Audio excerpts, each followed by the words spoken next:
Vamos a empezar un poquito, ¿no? Ya veo que no sé si os habéis enterado muy bien cuando ha intervenido Juanjo un poco que explica el proyecto, pero lo he hecho un poco así como que por encima y no sé si se escuchaba bien. Me imagino que tendréis bastantes dudas con respecto al proyecto y de qué va, ¿no? Bueno, antes de nada, ¿cómo se llama? El proyecto se llama Red de Mujeres Ciudadanas para la Cooperación, el Desarrollo y la Igualdad de Género.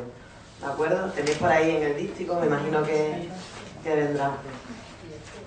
A ver, os coloco un poquito en el tiempo, ¿no? Este proyecto empieza en el segundo semestre del año pasado. O sea que este año no tiene todavía. No, empezó en septiembre, ¿vale? Agosto, septiembre se presentó a la ESI y en septiembre empieza lo que es el proyecto en sí. Empieza con distintos países, empieza con España en Extremadura, con Montevideo, ¿de acuerdo? Que es la ciudad que tenemos con la que trabajamos en Uruguay. Y en Bolivia que trabajamos con Cochabamba. O sea, era un triángulo en un principio, la red de mujeres se planteó también, tenemos muy poco tiempo, te das cuenta que son 4 o 5 meses los que tenemos para trabajar directamente, mientras que organizamos y tal eran 4 o 5 meses. Entonces hicimos ese triángulo, se pensó en un principio hacer simplemente 30 mujeres de cada uno de los países. ¿Por qué 30 mujeres? Porque no era un número ni muy grande ni muy pequeño, y además como teníamos tan poco tiempo, queríamos llegar a mujeres un poco más representativas o lideresas,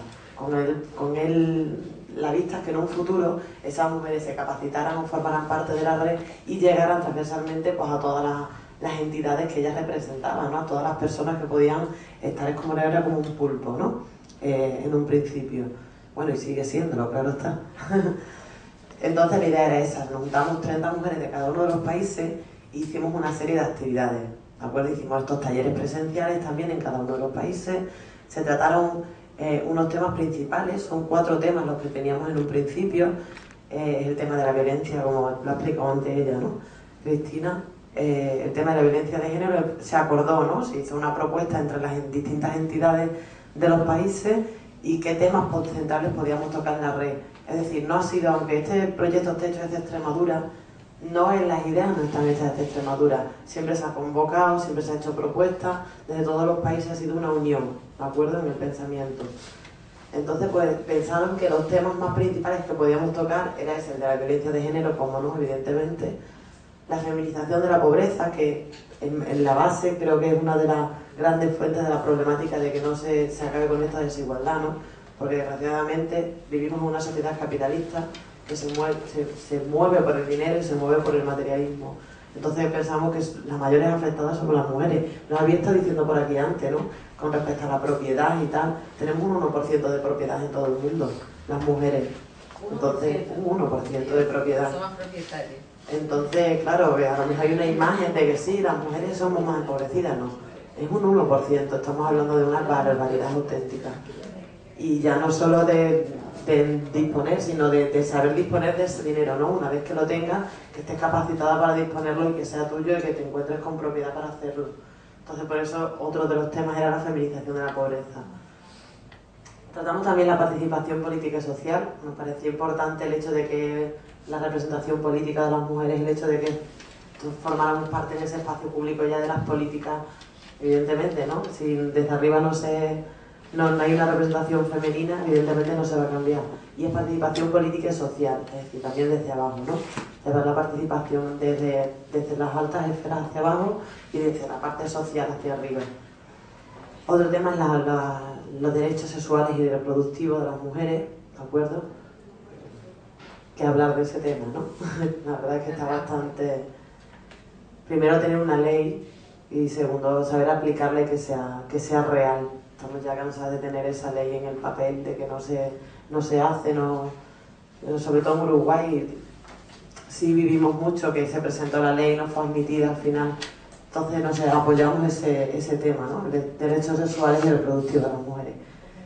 Y en estos talleres que hemos hecho también en los otros países, pues al final de cada taller hacíamos unas conclusiones, es decir, las mujeres se reunían, hacíamos ponentes con estos trabajos, con estos temas, y al final las mujeres hicimos grupos de trabajo para ver cómo estaba, primero hacer un diagnóstico de estos temas y ver qué medidas podíamos o le podíamos poner desde la red. Evidentemente no eran medidas, a ver, es una red que estaba empezando, tampoco poner medidas que fueran más allá de la realidad, porque lo que queremos es hacerlo real y hacerlo de verdad pasito a paso. Entonces pues se fueron diciendo propuestas en cada uno de los talleres y se iban recogiendo. Todas esas propuestas las hemos recogido, hemos hecho un plan de actuación, lo hemos vuelto a presentar y de ahí que hubieran aprobado otra vez el proyecto durante el año 2009, incluso esperemos que el año 2010-2011, a 2 a 3 años. Se unió Paraguay, pensamos en por qué no otro país más, y fue, como han comentado esta mañana, pues Julieta de Bolivia la que propuso que el colectivo 25 de noviembre pues entrara a formar parte, y con él pues Paraguay. Nos parecía estupendo, estábamos deseando que entraran más países a hacer un poquito más amplia lo que era la red de mujeres y el proyecto. A ver, el proyecto no es simplemente estos talleres que venimos aquí 2 días y nos vamos. Es decir, el proyecto, esto es un presencial para tomar contacto humano que no sea simplemente online, ¿no? Porque sí es verdad que toda la base del proyecto son las TIC, nuestra herramienta son las TIC. Si veis, ya estamos en un mundo, las TIC, nuevas técnicas de información y comunicación, ¿no? Es decir, TIC, TIC. Entonces necesitamos, yo creo que estamos ya en un mundo globalizado en el que todo el mundo, la comunicación es muy importante. Siempre nos hemos quejado de que en la educación, en todos los ámbitos de la cultura, las mujeres han sido invisibles, y yo creo que tiene mucho que ver por el cómo nos comunicamos, ¿no? El que nos den un espacio propio, pero también una voz propia. Que si tú tienes tu espacio, pero no sabes comunicarte o no sabes que tienes que estar ahí, ni siquiera yo creo que ya ni siquiera lo necesitamos, porque como nunca lo hemos tenido, no tenemos esa necesidad, ¿no? Entonces yo creo que se ha abierto un lenguaje nuevo en todo el mundo, que son las TIC, que es esa, evidentemente a las mujeres también nos afecta. Primero se habla de una brecha digital. Sí. Acostumbrarse a los términos, claro que sí. herramientas. Claro, pero es por eso, si veis, siempre se empezó con la brecha digital, simplemente hace alusión a lo que es la falta de accesibilidad a una computadora, ¿no? Lo que nos ha pasado hoy aquí. Es decir, no tenemos medios físicos, económicos para acceder. Entonces eso es la brecha digital, ¿de acuerdo? Claro, cuando tú te pones a investigar, te das cuenta, con lo que hemos visto antes de la feminización de la pobreza, ¿quiénes tienen menos posibilidad de acceder a las computadoras? Evidentemente las mujeres. Entonces se habla de una segunda brecha, que es la brecha digital de género, ¿de acuerdo? Es decir, no es decir esto es una brecha de ricos y pobres, no, esto es una brecha de ricos y pobres y de mujeres, ¿vale? Representadas en su gran mayoría. En Extremadura sí se hizo otro proyecto, que es el de género y TIC, ¿de acuerdo?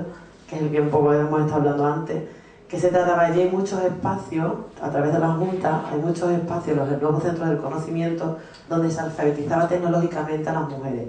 Bueno, en general a la sociedad, pero si nos damos cuenta, el 90% de las usuarias son mujeres. Entonces, se hizo una investigación para intentar que esos centros no solo le enseñaran a una mujer a utilizar una computadora, sino que además el uso de esa computadora le sirviera para algo. Porque nos encontrábamos a lo mejor que llegaba el técnico, la técnica, les enseñaba a manejar la computadora y la utilizaban para hacer recetas de cocina o para hacer, que a ver, que también está muy bien, ¿no? Que yo no digo que no, pero claro, tienes que utilizar, no hay que limitarlo, ¿no? O sea, la idea no era simplemente que yo tenga ese conocimiento, sino para qué me sirva a mí ese conocimiento y qué puedo hacer con él. Que te sirva para como un empoderamiento, ¿no? De personal. Entonces hemos unido ese proyecto al proyecto de cooperación, y un poco por eso tanto el empeño con las TIC, con los ordenadores y con las computadoras, ¿no?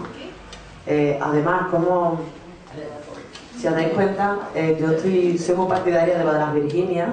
Yo empecé mi introducción en el mundo del género y el feminismo fue a través de Virginia Woolf, la idea de un espacio propio, de tener, todo el mundo necesita dinero evidentemente y un espacio propio. Y una vez me puse a investigar, yo estudié filosofía, y tuve el placer de escuchar a Miriam Alcácer, una de las grandes filósofas y feministas, y me impresionó porque fue una de las primeras ponentes que yo escuché en mi vida, ¿no? Y yo pensaba que yo veía allí, a ver, por lo típico, ¿no? De las mujeres quejándose, estamos muy mal, necesitamos tal. Yo no escuché ni una sola queja de la voz de esa mujer, no salió ni una sola queja ni reivindicación. Ella lo que hacía era poner soluciones a los problemas que hay. porque se acaba antes, ¿no? Es decir, vamos a dejar de buscar culpables y vamos a poner medidas. Ella pues, propone una medida. Su medida era, no vamos a acabar con la desigualdad de género dentro de una sociedad si no compartimos esa desigualdad o esas visiones con otras culturas, ¿vale? Porque, no sé, yo siempre lo veo como, imaginaros que nacemos, ¿no? Cuando nacemos, nos pare nuestra madre, imaginamos que somos como esponjitas de estas de baño, aquí se dice también, ¿no?